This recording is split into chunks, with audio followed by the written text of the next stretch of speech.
弟兄姊妹，大家好，我係梁國權。今年5月到6月之間，我有一個機會嚟美國加拿大，喺幾個地方分享信息。咁最後一站咧係喺溫哥華。咁我會同大家睇約拿書。好多人話約拿係一個向神求死嘅先知。不過真相係佢求死係假嘅，就發嬲係真嘅。所以你要留心上帝嘅說話係你咁樣發嬲合乎你嗎咁？上帝唔係話你咁樣求死合乎你嗎咁？所以佢其實係一個向神發嬲嘅先知嚟嘅。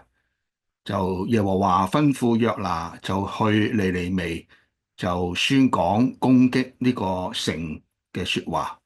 但係約拿咧就竟然走佬去他施，上帝叫佢去東，佢就走去西吓。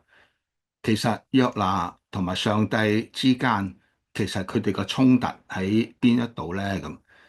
對於呢個咧就係逃跑嘅僕人，咁上帝係點樣去對待佢咧咁？或者成個約拿書到底佢想講啲乜嘢咧？對我哋又有啲乜嘢嘅提醒咧咁？咁如果你嗰2晚6月嘅6號同埋7號，你有興趣，你有時間嘅話咧，就歡迎你嚟參加聚會，咁就到時見啦。